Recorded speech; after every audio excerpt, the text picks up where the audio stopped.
All right, welcome back. We're going to continue on part 4. From now on this chapter 64, talking about balancing the mind and body pleasures. So, human beings are wired for both stimulation and restoration. The nervous system is always working to balance. Talking about the parasympathetic and sympathetic nervous system. It's always trying to balance that out. And one way to understand this, often this shows up as cravings, urges, or temptations that may seem bad, but are really your body trying to, or your unconscious mind trying to restore this balance. And one way to understand this is by looking at how we seek pleasure. Some pleasures stimulate only the mind, some only the body, and some bring both together. The deepest sense of fulfillment usually comes from activities that integrate both. So, mind-only pleasures. These are a few examples of that, but these activities will primarily stimulate thought, imagination, and the brain's reward circuitry, but you don't really get much physical engagement or body activity. So while they can be enjoyable, overindulgence will leave the body often feeling neglected and the nervous system out of balance. And some examples of just mind-only activities would be like video games, especially extended sessions, and the competitive or fast-paced ones. Like, and that, if anybody's ever played Call of Duty, like I used to play a lot of Call of Duty and game battles and stuff, and we were kind of into some competitive stuff, and I noticed like playing a lot of Call of Duty, especially like in battle royales and stuff. Like I would get off and I'd feel like anxious, like your adrenaline's going, and it's not to say that that's bad, but too much of that can like put you in that fight or flight mode, in the sympathetic nervous system mode, and throws your body. If you do that enough, you're like really, it jacks with your health actually. So YouTube or social media scrolling, reading or binge watching, overthinking, daydreaming, gambling, or other purely cognitive games of chance. Now, body only pleasures are the opposite, where they just require little mental engagement, but they can relax the body but leave the mind unstimulated. So, like mindless eating or snacking, passive lying around, or passive lounging or lying down without mindful rest. So, body only. Okay, getting drunk or numbing the body with substances, basic repetitive movements without conscious engagement, oversleeping without quality rest. Okay, these are, yeah, okay, body only pleasures. So you're not like working your mind, you know. Integrated mind and body pleasure. These are activities that engage both sides of the body or both mind and body. They to create more of harmony in the body and balance. They stimulate attention and focus while also giving the body some movement or energetic release and sensory fulfillment. And leads to, this is where you get the flow states and where you feel present, energized, and satisfied. And that's, if anybody plays sports or exercise, where you get the body-mind connection. That's really important when you're exercising. And it completely changes your exercise. And sports the same way. Like when I used to play baseball, if I was up at the plate at bat, and I remember we used to keep up with our batting stats and batting average and everything, and we had like a book, and we were all kind of competitive about it. And I remember like there was one season when I was like so obsessed with that, and I'd get up to the plate and be like thinking, I'd be in my head so much, and that's kind of, so I was like so much in my head, I wasn't in my body, I was out of balance. But then when I like was relaxed and just in that flow state we were talking about, I actually did really good, and I was like, dang, I was actually good at baseball. I just stressed myself out and overthought it. So, and swimming's another way, like especially in natural settings or pools with warm water. Apparently, dancing, social, ritual, martial arts, yoga, tai chi, stretching, hiking, rock climbing, musical instrument does that too. Kind of engages your body and mind. Apparently, cooking and baking, team activities or group creative projects, intimate and mindful sexual activity. So, like, there's a difference between, if you do have sex, like, there's a difference between just, rushing through it and just getting your thing, getting it on, and then there's a difference between being mindful and, like, but anyway, it's kind of like, do you taste your food or do you just freaking devour it, what I mean? Like, actually enjoy the food, conclusion, not all pleasures are created equal in terms of balance. The two are combined. Both systems regulate one another, leading to deeper satisfaction and less of that hangover effect, where you're nervous, you feel worn out. Like when you game a lot, like you may get off feeling worn out and out of balance and jittery or whatever. So, in short, the nervous system thrives when pleasures are integrated rather than isolated. And so it's like body is in control of like work or action, uh, and it regulates feeling. The mind is like more engaged in play or regulates thought. And by play I mean like mental play, I guess you could say. Maybe that should be imagination, but you get the idea. I think regulates thought. Heart is like or you could replace this with spirit. Um, and yeah, I'm not gonna do it right now. Actually, I will do it. I'll just go ahead and put spirit. Body, mind, spirit. I just put heart because the spirit, resides in the heart. But this is where you meditate, like rest, and that stillness regulates emotion. This is where, you're getting that. This balances both of them. You have to have this to this is like the mediator between those. That's why presence and mindfulness is so important in being aware of that stuff. And I think I missed something. What I was going to say here, I don't know if I just overlooked it, but let me go back. When I was saying like how, sometimes like you'll get cravings and urges or temptations. For instance, one thing like I noticed when I was like, into a lot of lust and stuff was, if I'd be like playing Call of Duty and getting like more into that mind only pleasure where I'd be like overstimulated, drinking a bunch of coffee and stuff, and then my body would it seems like all of a sudden I'd get tempted to want to like get into lust and whatnot, like these temptations would come up, and you don't really realize that can be your unconscious body like trying to say, like it's back here like working in the background, like, hey, he's freaking working us, we need a rest, we need some release. So then it gives you like these temptations, like maybe I should go to that website and whatever. And that's just what it's trying to do is it'll use a negative thing that may seem bad to try to balance out your equilibrium or nervous system.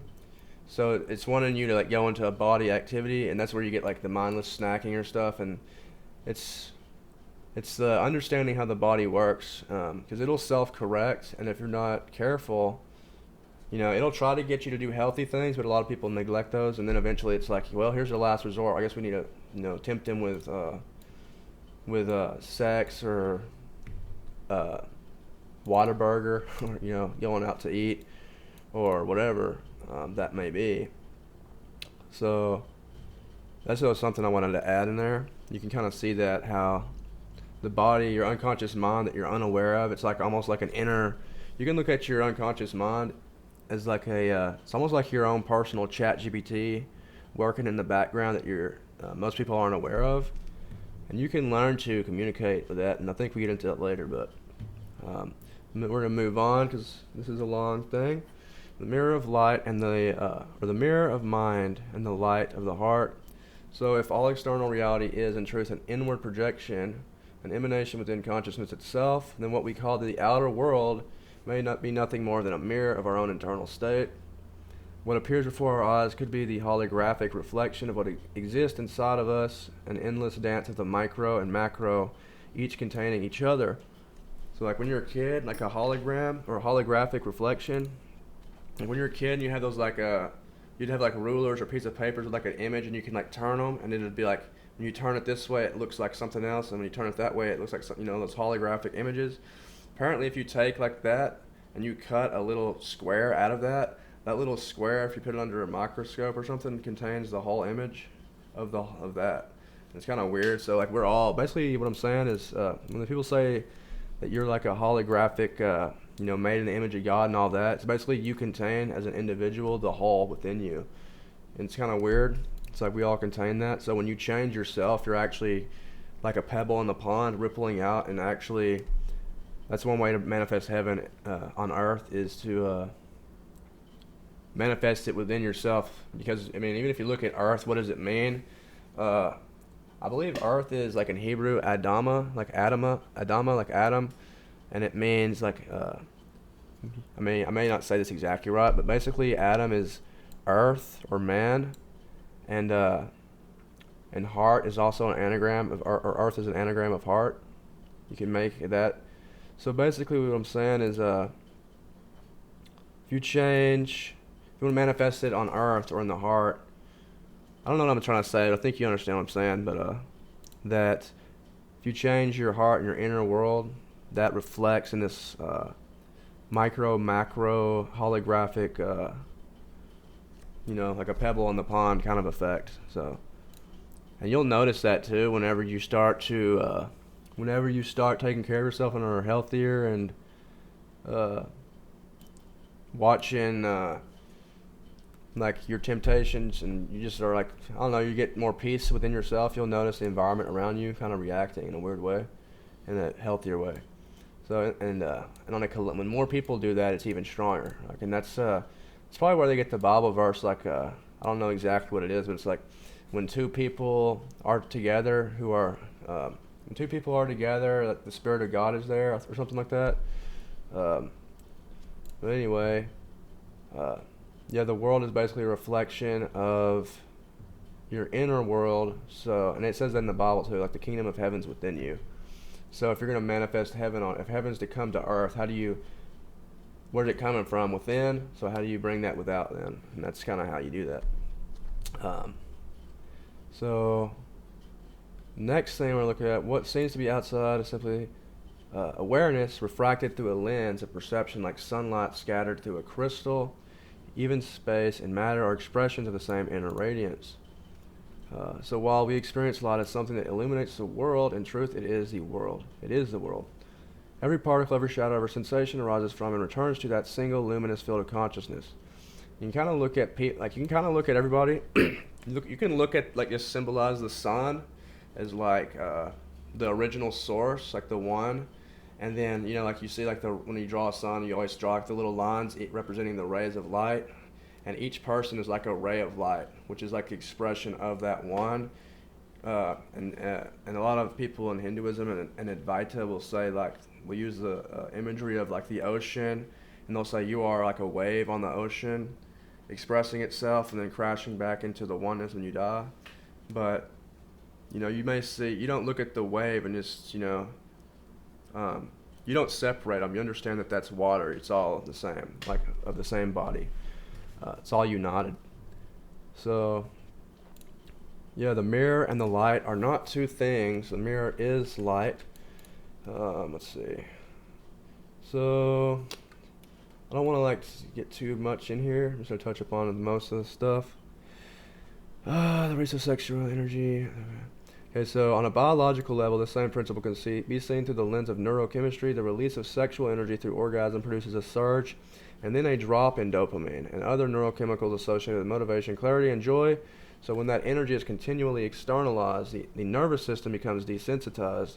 Pleasure becomes harder to feel, and one must seek greater stimulation to achieve the same satisfaction. Yet when the energy is conserved, when the seed is held within, the mind stabilizes, sensitivity returns, and the simple moments of life once again shimmer with meaning. So semen retention or energetic conservation is not a matter of repression, but of transmutation. It is the art of allowing the light to circulate within rather than scatter outwards. To spill the seed is to project awareness outward in search of fleeting satisfaction. To keep the seed is to gather the same light in the heart, where it becomes radiance, wisdom, and subtle joy. And I was reading the book by George W. Carey about the I forgot what it's called. God, Man, the Word Made Flesh, I think is what it's called.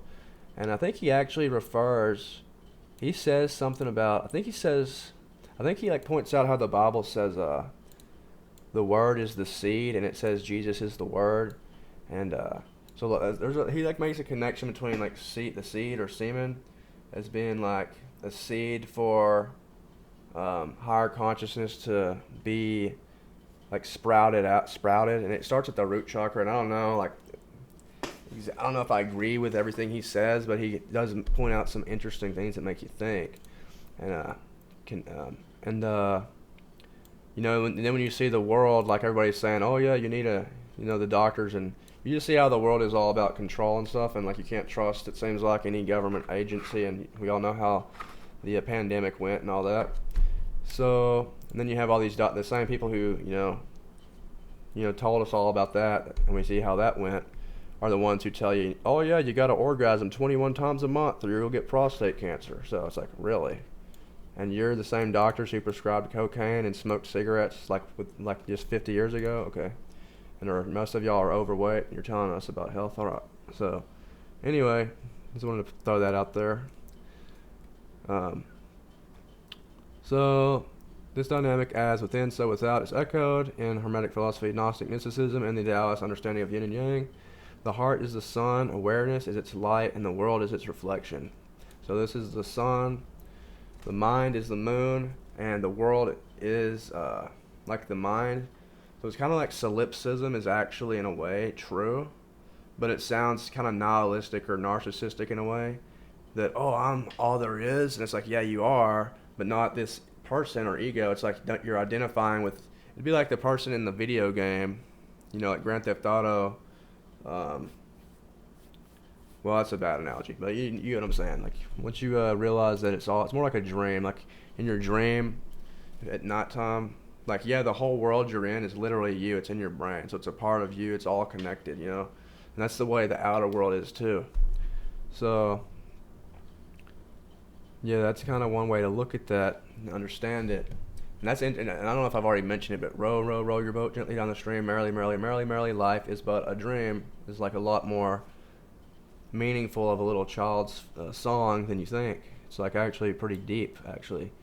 But and a lot of those old childhood like stories are like have a lot of like deep truths in them. So human life seems to be the meeting point of two opposing realms, the beast and the divine, the instinctual and the illuminated. One is driven by hunger, lust, and survival, the primal currents that ensures the body's continuation, and the other is guided by wisdom, intuition, and spirit, the higher current that seeks to refine and elevate consciousness. And the lower governs the higher, person becomes enslaved by impulse. It feels almost like possession. Thoughts and desires will arise, and we act without awareness, driven by programs written deep into the flesh. But when the higher governs the lower, those same energies become servants of creation rather than chaos. This division between the lower and higher natures echoes the ancient wisdom of the mark of the beast. And the number 666, so often misunderstood, can be viewed not as a code for evil, but as a symbol of matter itself, the carbon-based framework of the human body.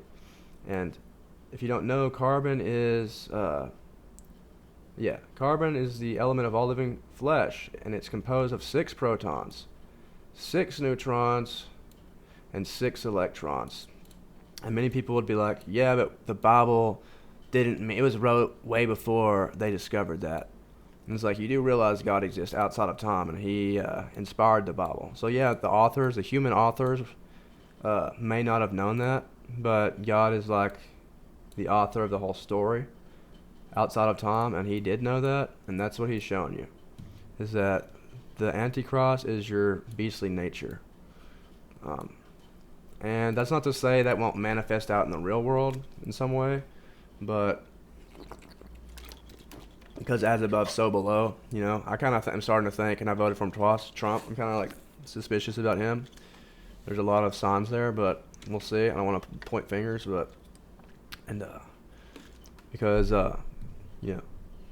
God can save anybody. Okay, so, and if we, even if you believe in that in the prophecy, you may be like manifesting it. It may be like the whole point of the religious prophecies is like a great reset, like you heard them all talking about years ago. Could be literally like their plan to like get us to manifest basically the end of the world, so they can renew, because basically it's like it could be possible that they're like they're learning too much, they're figuring our secrets out, let's have this prophecy just in case we need to destroy civilization. We can use them to manifest their own destruction and then renew our little fake matrix, like the matrix, like how they reset it in the matrix. It could be that. So I personally don't cling to the prophecies, but I will look at them and examine them, and we'll try to pray for the best outcome, and at least look at it in a different way that's more conducive, I guess, for everybody's soul to be redeemed. So even like and that's another story, but I just want to throw that out there. But anyway, it is the element of the physical realm. Okay. So if you see it this way, the mark is not a literal stamp but a condition of identification. So to be marked is to live solely through the flesh, through the appetites and urges to the carbon self. To transcend the mark is to awaken the light of the heart, to let spirit infuse matter, turning the beast into a temple rather than a prison. And one thing I thought of actually, I think yesterday, was how the mark, it's said in the Bible, because I was kind of curious, like maybe I'm thinking about it wrong. But then I was like, look, because it says, the mark will be given on the forehead and or I think on the right hand. And I was like, what could that mean? Because the right hand does kind of sound like a chip. I can see how people thought it was a chip, and I used to think that too. But then when I was thinking about it, it's like, well, why the right hand? And it's like, because, well, most people, well, first of all, what that means, in my opinion, it could be symbolic, I started to think. Okay, so the mark of the Lamb is also on your forehead, or the mark of God, and it's not going to be a microchip, clearly. What it's talking about is your thoughts. The mark is in your thoughts. Are your thoughts aligned with God, or like a beastly lust and selfish nature? And why is it on your right hand is because most people are right-handed. It's your dominant hand. So it's basically saying and the hand is like symbolic of your actions, like how you engage in the world. So that's what it's really saying, is like, are your thoughts and actions of the beast aligned with the beast, or are they aligned with the mark of the Lamb? So that is the actual, in my opinion, meaning of that. The mark of the beast on the hand would be your actions, and on your forehead are your thoughts. And it says, and then I was thinking, well, it says they won't be able to buy or sell without the mark. Okay? And I was like, interesting. If you think about it, though, it seems like you can only, like you've heard this, it seems like only the bad people get ahead. That's the kind of the world. It seems like after, like, once we hit in the 2000s or 2010, it literally seems like that. It seems like you cannot, it says buy or sell, but you could replace that with, you ain't gonna make money like that, like get ahead and make that much money. And a lot of people who are good people, I did that, but who are actually like, trying to be good people at least, or aren't evil at least, they don't really seem to get like these big opportunities. It seems like you do have to sell out your actions and thoughts to this beast to actually get anywhere financially, and it's not worth it, clearly. But that could be what it means. If you don't have the mark, you cannot buy or sell. Like, you'll basically be oppressed financially, not given opportunities. And you see that with a lot of these, like, people, like celebrities. They saying like they've joined the club or went to the island of Mr. Epstein or something like that. So yeah, they can definitely buy and sell, I'll tell you that. Besides, who's selling anyway? It'd be one thing that says you cannot buy, but the fact that it says and sell, like, you got to have a lot of money to sell anything, like to open a business or whatever. So that's probably what that's actually talking about. Of course, your preachers in the mainstream church, which obviously are the false prophets that the Bible's talking about, and clearly from even a militarily strategic standpoint, if you're the devil or whoever, you're going to want to infiltrate your enemy's leadership or government or whatever and try to subvert everybody. And that's what the devil would do, is try to twist. I think that if I was the devil, the one thing I'd want to do to spit in God's face would be to take, you made humanity in your image, I'm going to mold them and twist them into my image. And that's what he is doing, or trying to do. So, and this is interesting too, carbon is carbon is associated with coal. So it's actually coal. I think carbon literally, or coal, is just like pure carbon. You can, I don't know, I'm not going to get into that. I may be wrong there, but thus the path is not about denying the beast, but rather redeeming it. So raising the carbon to crystal, the base to gold, the animal to angel. And that's like inner, that's what alchemy is. It's all inner, internal, spiritual. And it kind of reminds me of Santa Claus as well. He brings you what? Coal or a gift. So, yeah. The mirror of the mind must be clear enough to reflect. Okay. Okay. So next chapter, 66, life in cinematic perspective, making every moment epic. So one way you can use perspective to your advantage is have you ever noticed how movies can make even the simplest action feel legendary? Like a taxi ride, making a sandwich, walking down the street. They all carry tension, humor, or drama depending on how they're framed, how you frame it. Life works the same way. The the badass factor isn't in the action itself. It's in the perspective, the framing, and how the story you tell yourself in your mind. Like, for instance, like the Wolf of Wall Street when they're in an office building getting pumped up, and when you're watching it, you're all like, wow, you like feel the energy and like motivation. But in real life, it'd be like without the music and like the framing, or like you kind of look at it like a filter, like on Instagram, how you filter, how you want to perceive your life and frame it, changes the whole story. Because honestly, it probably wasn't as cool as the movie. It's just a dude in the office on cocaine yelling and screaming. So it may not have been cool unless you're on drugs with that filter, like that Instagram filter over, like, and that's one way you can see that. Like, you're like, damn, like that wasn't funny. I was just high or whatever. So it's just different framing, different perspectives, different lenses of reality. And you can do that. You can use that mindfully. Use your imagination there to actually make life more interesting. And when we watch a film, we become fully present. We notice the flicker of light on a character's face, the rhythm of their movements, attention in every scene. We anticipate what might happen next. So basically, what you can do is learn how to frame inside of your mind what you're doing, and you can make it seem more interesting.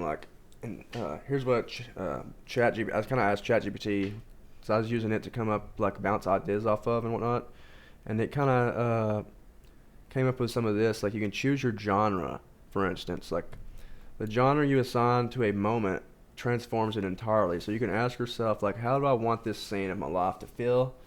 And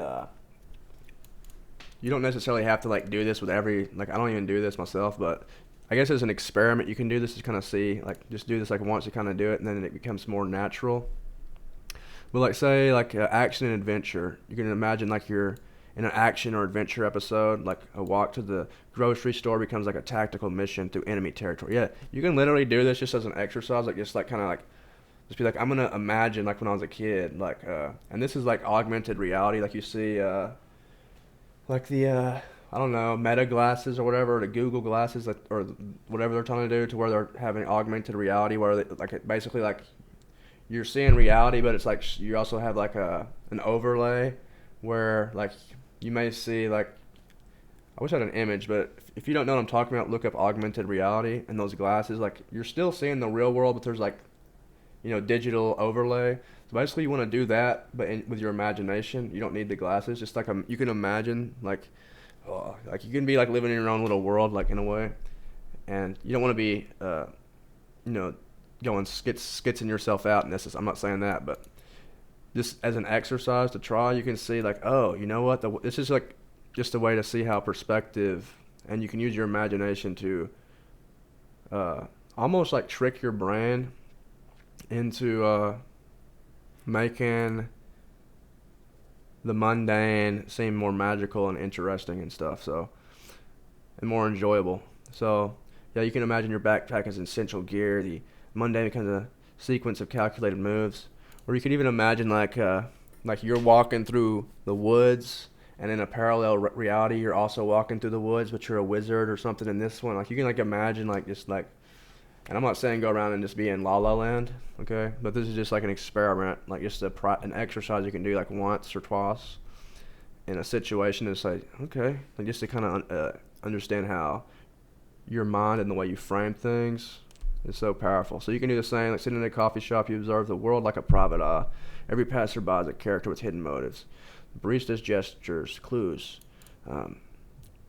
So you can kind of just see what I'm saying here, like how the brain will, you can kind of like make your world like in like augmented reality, and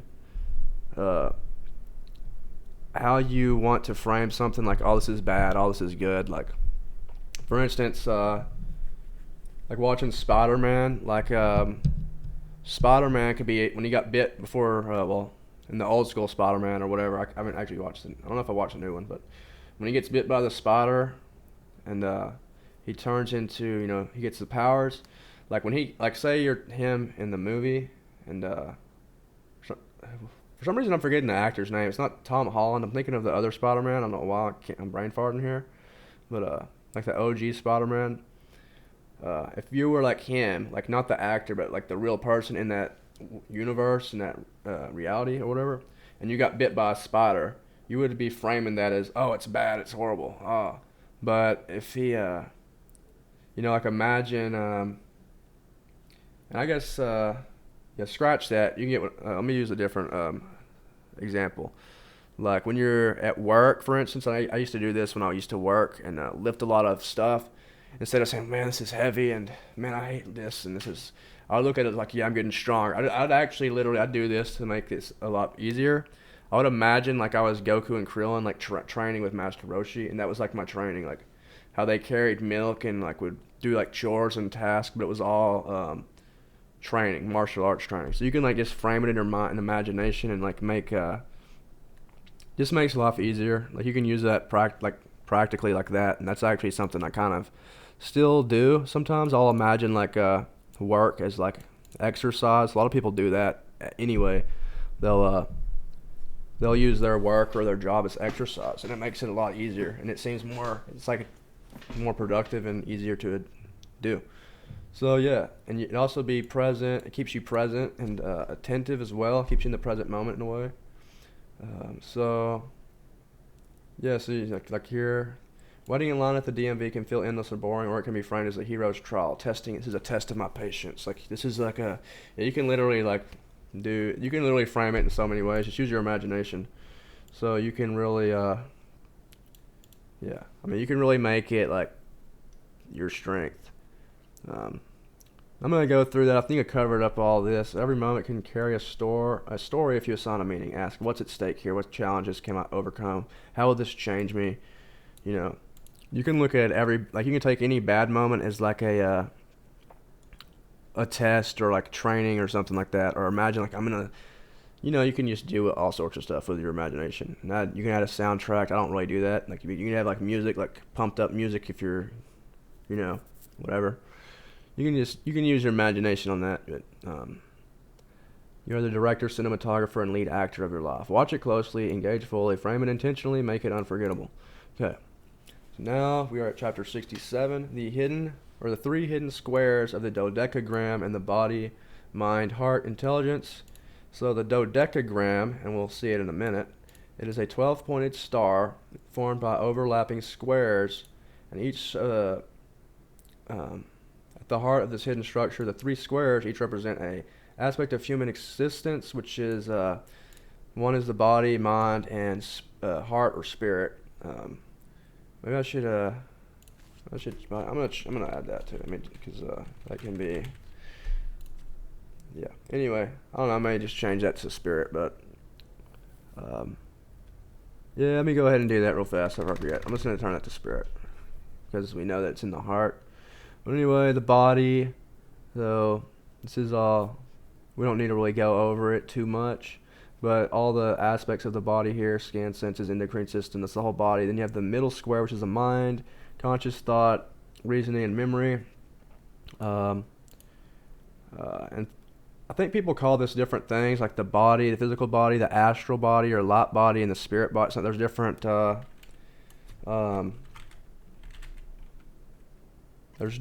words across different, frames of reference or whatever.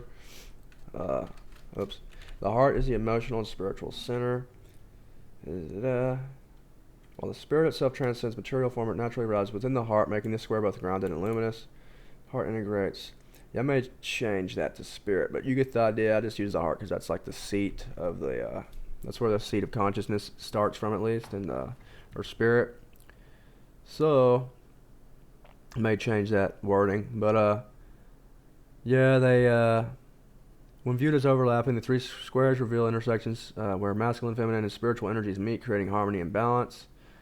In this way, the dodecagram, and here it is a map of the holistic self, or like someone who's whole and in balance. And you see, it has 1 square right here, 1 square. This is the 2nd square, and then you have the 3rd square.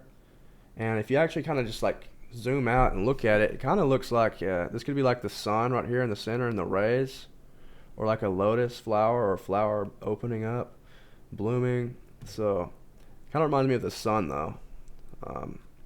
And here's another one, just another, is that even, this is a dodecagram, but it's not so much. I'm going to delete that one, because that one doesn't really have the three squares, but, yeah.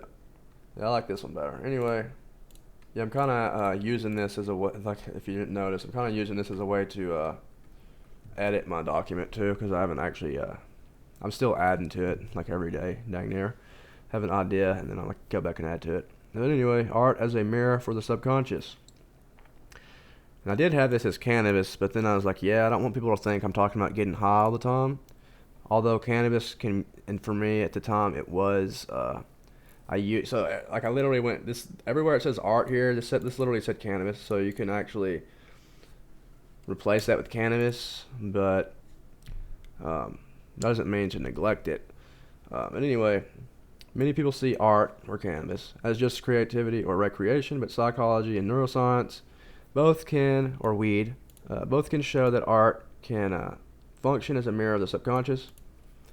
So, for instance, the reason I said that with weed is, and art too, weed and art, it's just art is more healthier, you know. But I noticed when I used to smoke weed, I'd have especially like early on, like the very first time I did it, like I became like more aware of my thoughts, like my subconscious mind. I'd have like these thoughts popping up, and some of them can be like pleasant thoughts, some like bad. That's where you get like, you can have like anxiety and paranoia, but you have these like subconscious thoughts popping up. The thing with weed is like, if you like get into that paranoia state, your shadow, that's the thing, you'll have a lot of stuff coming up from the shadow, bad as well, or whatnot. And if you're unaware of what that is, or like, you know, if you don't know how to be mindful and stuff, like you can basically kind of, that's where people get anxious and paranoid and jump into conspiracy theories. That's the thing on these conspiracy theories. I used to be the biggest conspiracy theorist. I think I was literally the first conspiracy theorist before anybody I've ever known, even Alex Jones. When I was in high school, I'd go to the library, and I was the first person I've ever heard of discover about the Illuminati in my local area, at least. Well, that's the first time I ever heard about it. We would go to the library and look up that stuff at lunch. And yeah, basically what I was going to say is when you smoke weed and stuff, you can you'll get or even art or anything, like dreams and whatnot. A lot of people will take like what they see or are shown or whatever, even in movies and whatnot. It can be symbolic, like it's coming from your subconscious trying to show you a symbol. And if you're not careful, you take it literally, like I did. For instance, the symbolism, like say you have a dream, or someone has a dream or an artwork that shows like reptilian aliens in the earth. What that really could mean is not literally there's reptilians in the earth, bro. What it could mean is the collective unconscious or subconscious or whatever is trying to show us symbolically that within our heart there is evil, or it could be like, it's usually symbolic, dude. So conspiracy theories, you gotta be careful with them, because usually you can just shadow project. I guess that's what that would be. Externally, you try to push it out externally instead of like saying, oh, that's really internal. And that's literally like most conspiracy, even like the moon, like, oh, there's a moon base on the dark side of the moon. What's the dark side of the moon? The moon is the mind. The dark side is the unconscious that you can't see. So there's an evil moon base. That means that in your unconscious mind, you have some dark. There's you could say like Vecna in Stranger Things, or Sauron in Lord of the Rings hiding in the darkness. Like you have something in your unconscious mind that you need to check out, and surrender to God, and have God address, and to integrate your shadow and all that, and deal with it. So that's what these symbols mean, though, is like they're usually more internal than you think. But all the conspiracy theories are designed, or I'm not gonna say designed, it's usually it's probably ignorance from a lot of people, but at the same time, I wouldn't be surprised if a lot of conspiracy theories are not like literally designed by the powers that be to subvert people's attention from the inside to the outside and keep them just like the Holy Grail is behind your nose, they want you to be looking in the wrong places. So kind of reminds me of that song. Is it George Strait? Looking for love in all the wrong places. Looking for love. It's like that. You're like looking in the wrong place. So yeah, you can see your subconscious mind through like drawing, music, writing, dance, like freestyle rapping, freeform writing, or just like even something as simple as just sitting there and just like breathing for a couple minutes, like kind of getting in a meditative state, and then just like letting like words pop up in your head and writing them down, like I don't know, jungle, cat, and like just write down words and then like look at them and say, you know, you can kind of use. Sometimes you can like actually see like a pattern there, and like, what is this telling me about myself? And then you can like I've actually seen that happen.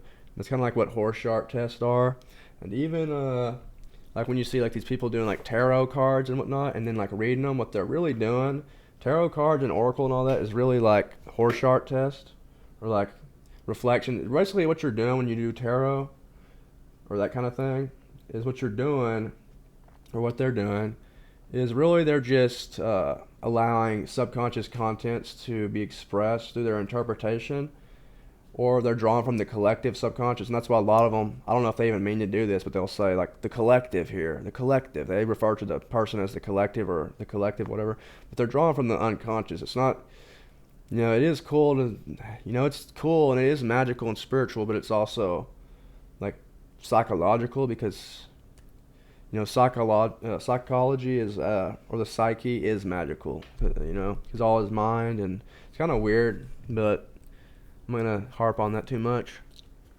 So the brain's gatekeeper is the prefrontal cortex up here. It regulates thinking and behavior. This is like the government. This would be kind of like the government that you see, like not necessarily like a shadow government or nothing. This is like the government that, you know, handles focus, planning, self-control, decision-making, inhibitions of impulses and distractions. This is like your inner government here. So, in this sense, the PFC acts like a gatekeeper, keeping our inner world organized and filtered, so we can function smoothly. What happens during art making? Scientific studies of drawing, music, improvisation, yeah, that's what we're talking about, like freestyle rap and other creative states, show a pattern called transient hypofrontality. A temporary reduction in this activity doesn't turn off the mind, it just simply loosens rigid analytical control, allowing other networks to become more active, especially those involved in imagination, emotional processing, memory, free association, symbolic thinking. And this is how these are ways you can kind of let those unconscious contents come out and see them, or to see on the dark side of the moon, so to speak. As a result, they become more aware of those patterns. Let's see. Mindful approach. Art becomes a tool for inner inquiry. The mindful artist can notice what emotions, symbols, or ideas arise, observe patterns or recurring themes. This parallels Jung's active imagination method, where consciousness interacts with inner imagery to gain insight into integration. And actually, this kind of makes me wonder. I wonder why all these schools and stuff want to defund art class and stuff now. Maybe it has to do with that. Maybe they don't want you to become whole so they can control you like cattle. It's kind of interesting. So they literally don't, like, art is like literally kind of like when you're a kid, it's kind of like laughed at. So, but it's actually like more, yeah, there's more wisdom in art and nature than all the religious texts combined in the world. if you're willing to learn. But anyway, while sexual or emotional imagery appears, actually, okay, I'm gonna go a little more on this. While sexual or emotional imagery appears, okay, like so, sometimes you get into these. Neuroscience shows that emotionally charged material is stored and processed in the brain regions closely tied to memory and imagination. Because of this, themes related to desire, fear, relationships, identity, and attachment often appear first in the creative expression. So it's not because a person is thinking about these things consciously. It's because these areas of the brain are highly active, deeply rooted, and quick to surface when inhibition relaxes. This is why, like, you get drunk or whatever, or once your mind lets its guard down, it's not that unconscious stuff starts spilling out. That's where some of this stuff will come up. So, engaging with these images consciously, though, can transform raw emotional energy into clarity, understanding, or creative fuel. So, art as play and the principle of balance. Art represents the principle of play, the balancing force to structured work. This mirrors the body's natural rhythms, sympathetic nervous system, focus, effort, discipline. Parasympathetic nervous system is responsible for rest, creativity, and openness. So, healthy functioning requires both, and art supports the parasympathetic side by promoting flow, relaxation, emotional processing, imaginative openness. So, art, like being, I think everybody, this is probably why, again, they don't want to teach kids art and stuff as much anymore, or defund it in a lot of schools, is because it keeps you out of balance and they can control you. And art is very good at balancing the parasympathetic nervous system, and everybody should, I think, personally, you're better off if you have some sort of artistic outlet, whether it be in drawing, playing music, freestyle rapping, heck, even like sculpting statues, anything like creative where you can like just get into this flow state and relax and enjoy and let your mind like show you things. That's how you let the inside out, you know. So, and it's not formulaic. You flow. You let it. That's where you get like the artist say, "It just came to me. It just came to me. I didn't think about it. I didn't sit there. I was in the shower one day, and the word just popped in my head, and I said, "Wow, that's a good song." You hear that so many times with artists, and that's what they're tapping into that unconscious mind of whatnot. So, like anything, too much unstructured play, though, like too much art, just sitting like I used to do, I used to play my guitar like 8 hours a day and didn't get nowhere. You can scatter your focus, and too much work can suppress creativity. And too much work can suppress creativity on the opposite side. So your intention determines whether art becomes grounding, or like me, it was escapist. So I'd get high and sit, like I said, on the ground and play guitar for 8 hours and just noodle around and not even learn to play. Like, not literally, I could have been a lot better if I'd have, yeah. So basically, intention, like don't use it as escapism, like, you know. You can sit around drawing and stuff all day and it not really be helping you out. So some people integrate art into symbolic cycles like journaling, and that's a good one. Journaling or creating on the full moon. Creating on the full moon, kind of symbolizing how the full moon reflects and whatnot, but not for supernatural reasons, but because ritual creates a rhythm, and rhythm strengthens psychological balance.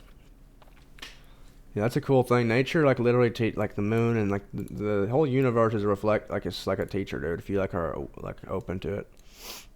Transmutation through awareness. Okay, observe yourself, watch how your emotions move, recognize what your subconscious is expressing, connect dots you haven't seen before. In this way, art becomes a tool of integration, not avoidance. It doesn't escape consciousness, but it expands it. Okay. Now, the architecture of inner harmony.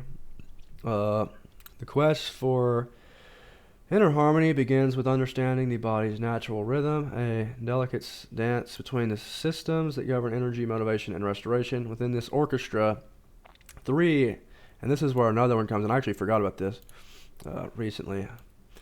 Yeah, I'm glad I'm reading this because I was kind of getting into that. But 3 major systems form the essential triad: sympathetic, parasympathetic nervous system, and dopaminergic networks. When properly balanced, they generate the rhythm of action, recovery, and purpose, the physiological foundation of peace and drive coexisting. So we have what we talked about, the sympathetic nervous system, which is responsible for like action and work. This branch mobilizes energy for focus, exertion, and survival. To strengthen and regulate the sympathetic nervous system, you can exercise like intensely but briefly using HIIT, cardio or sprints, resistant training. Use cold exposure or contrast showers to teach stress control. Channel adrenaline into creative or productive outlets rather than reactivity. Overuse, however, leads to burnout and anxiety. Parasympathetic nervous system, flow and rest. It's the current of relaxation and renewal. Governs digestion, restoration, and emotional openness. And to support it, you can practice slow, deep breathing with long exhales. Taking unhurried, sensory-rich meals, like actually, eating your food and tasting it, and not trying to rush. Spending time in nature or silence daily, meditating, etc. End your day with warmth, like a bath, a warm bath, dim light, whatever. And then you have the dopaminergic system, and we have, let me go back. Balance is oscillation, not staying perpetually relaxed, but being able to return to the calm after stress. Okay. Dopaminergic system, this is desire and drive, motivation. This fuels curiosity, ambition, and reward. It's the fire of forward movement. Yeah. To balance it, you work toward clear, achievable goals, like have some goals or whatever.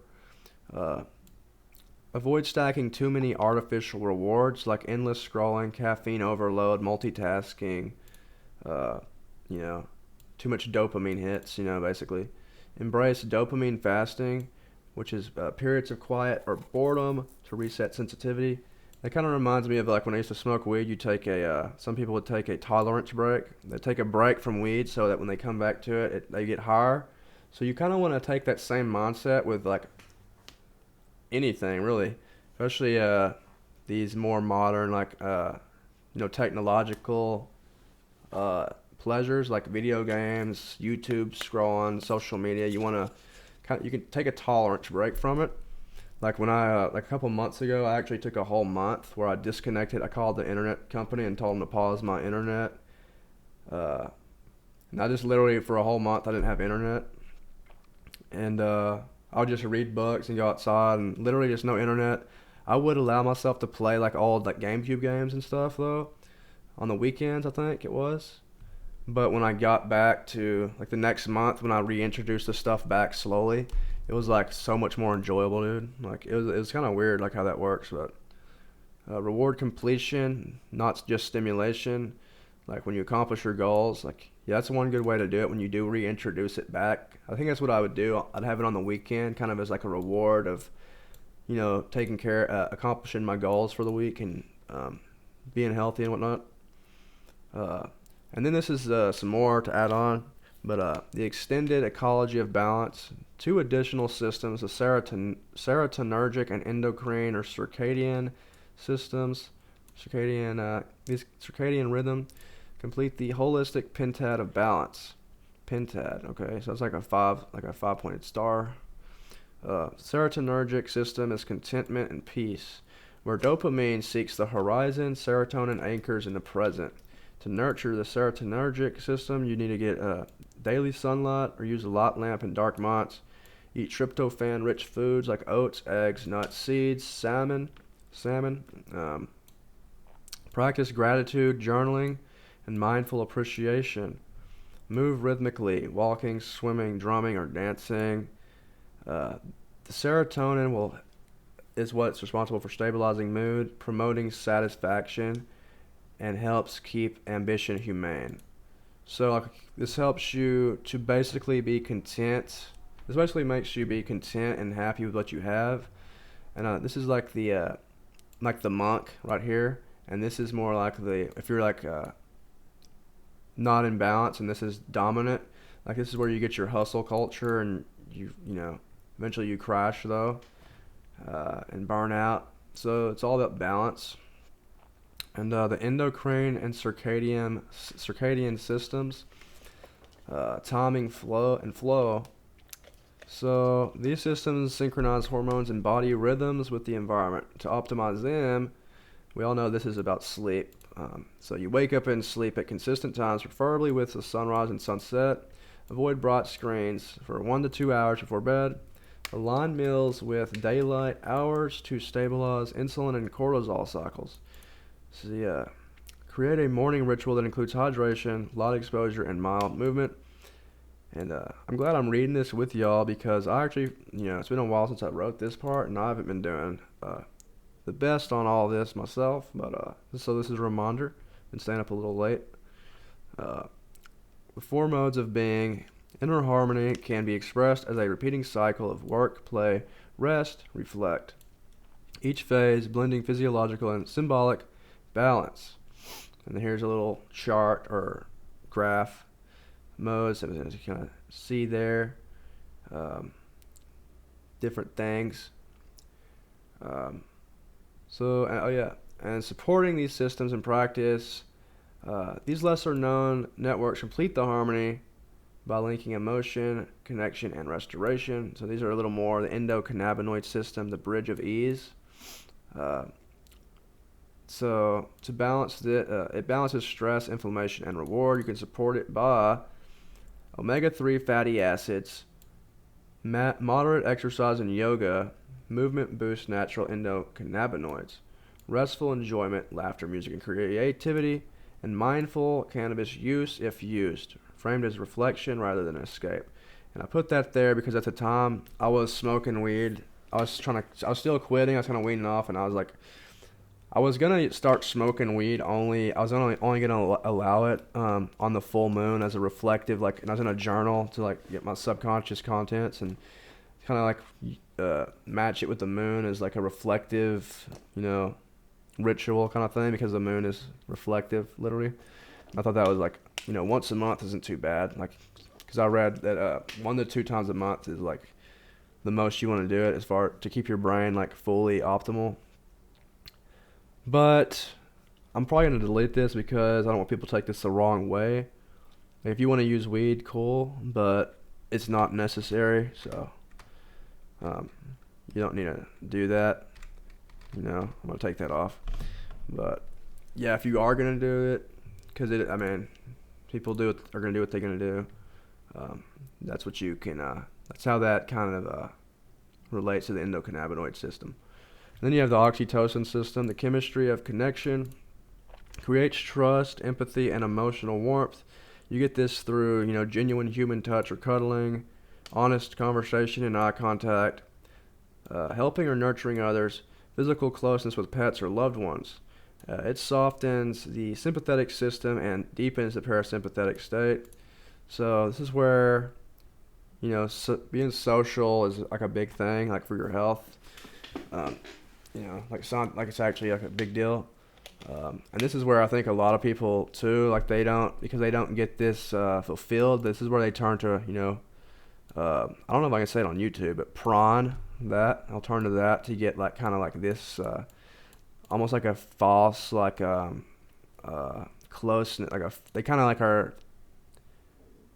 unconsciously, like maybe their body again, like the unconscious mind kind of using them to balance this out and kind of get the oxytocin fix. So it may just be like a counterfeit version of that. And I'm not saying it's good or bad, but we're trying to just understand why and how, okay, and all that.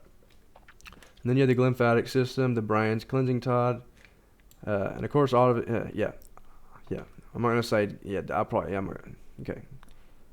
You just gotta realize that I'm not trying to say go do that. So just to make sure you know that. Okay, glymphatic system, the brain's cleansing tide. This flushes toxins and emotional residue during deep sleep. You get you support it through 7 to 9 hours of high quality sleep. Apparently, sleeping on your side can improve lymphatic drainage. Avoiding heavy metals or alcohol near bedtime, and occasional sauna use or light sweating to assist detoxification. And these systems represent the subtle layers of harmony, the currents that purify, soothe, and reconnect you when the visible energies of effort and rest have completed their dance. So to live in harmony is to flow between states, not to cling to anyone. Work and rest, drive and peace, tension and release. All are sacred halves of the same pulse. And that's a lot of stuff here. I know it sounds like a lot, maybe. But really, if you think about it, you can simplify this. It doesn't have to be a rocket science kind of thing. You can simplify it by just saying, just be healthy. Exercise, okay? Exercise and, move your body, okay? Check. Rest. Take times to rest and relax your body genuinely and your mind. And this could be like meditation, okay, check. Dopamine, okay, set goals, okay, check. And don't overdo social media, check. Serotonergic, gratitude. This is big. Just be grateful and appreciative. Thank God and for everything you got, and genuinely maybe gratitude journal, go out in nature, walk, yada yada, get sunlight, check, eat healthy, check. So pretty easy. A lot of people do a lot of these things anyways. You don't have to like really freak out over all the information, but it's basically just like be healthy. Don't be on the technological distractions and media too much, social media. Again, healthy, exercise. So a lot of this stuff overlaps each other, so it's not as complicated as it may sound. Yeah, and socialize. You do a lot of these things anyway, and your body will. You can get like just be aware of your body, and it'll give you like like your dash, like the dash on your car when a light pops up. Bing, bing, change oil. Do do do. Like your body is gonna give you signs to help keep you in balance. If you so just pay attention to that. If you're not tracking it super in depth, but I think we've been going for an hour, so I'm gonna go ahead and stop there. We'll start on this next, self-mastery through understanding and inner harmony.